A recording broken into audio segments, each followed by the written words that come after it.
Welcome to the One Life Church devotional series where we cover the entire Bible in 20 months. Well, today we start a new book of the Bible, the Gospel of Luke. And in addition, we carry on our series through 1 Kings. And in chapter 9 of 1 Kings, we pause and reflect on the magnificent country that Solomon ruled over. I mean, he ruled his country like a giant business, didn't he? He had trading partners around him that he had deals with. He built magnificent palaces and a temple. And in fact, in this chapter it says anything that he dreamed of, he built. He had horses and farming activities. He had massive civil service. In fact, he just conscripted people to work for him in this giant business called Israel. When I think of what Solomon built, it gets me to think about the cities of today. And so this is the great jewel of South Africa, Cape Town. Look at the harbor. Constantly amazes me how many ships from around the world arrive here every day. There's the big stadium that was built in 2010 for the Soccer World Cup. And a couple of questions go through my mind when I think about cities like this and Solomon's. One is, what do we worship in cities like this? Sadly, many worship what their hands have made. And the second thing then I think about is, how long do these things last?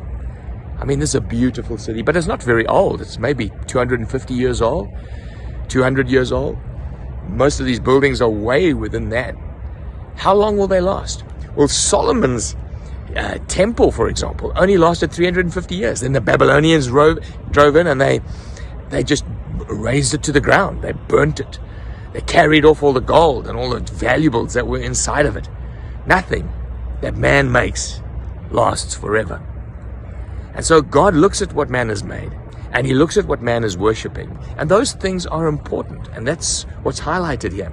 So God visits Solomon a second time, and he says to him, listen, if you follow my decrees, if you worship me wholeheartedly, there will always be someone on your throne, and I will always be in this temple.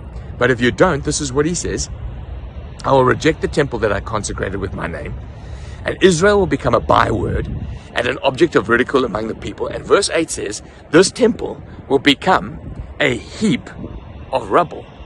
And that's what it did become. But if you took a snapshot during the reign of Solomon, you would have thought, whoa, that's successful. That's what's got God's stamp on it. Yet in the seeds of what Solomon built, with all his foreign wives and the idolatry that came in and the materialism that creeped in, were the genetic, the DNA default to cause the capitulation of his empire. And we will have a look at that in the verses that follow. So the question I suppose we ask as we leave that chapter is, what could have been done to avert the disaster? What could have been done to keep the people of God walking in God's favor and in his ways? Well, we flick over to Luke, and like God visited Solomon, he visits two families. He visits, Elizabeth's husband, Zechariah, and he visits Mary.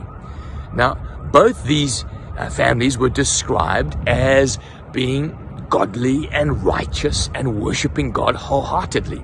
It's amazing that Luke starts his gospel by describing people who are praying, who are worshiping God, and he ends the gospel, the disciples. The very last sentence says the disciples were constantly in worship and in prayer. That's what God wants of us. He wants to give us an ability to build things like this, but to worship him. And he wants us to enjoy things like this, but to be consecrated to him. And so Luke, who writes this particular gospel, and we know that when we read Timothy and we read Colossians, we know about Luke. He is a Gentile. He is a doctor. He is highly educated. In fact, the Greek that he uses to write this book of the New Testament is the most sophisticated Greek in the entire Bible. And yet, with all his sophistication, he came from civilization like this. He came with the education. He understood this. This is what we're called to do. Worship God. Devote ourselves to him. Celebrate him in what we create. But we don't worship this because none of it lasts. None of it lasts.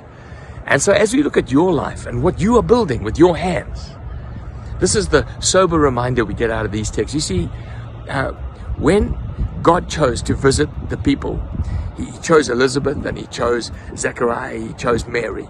He chose people whose hearts were devoted to him. And out of him, out of Zechariah and out of Mary, he builds Jesus, the replacement of Solomon's temple, the replacement of Solomon's empire, the replacement of Solomon's kingship.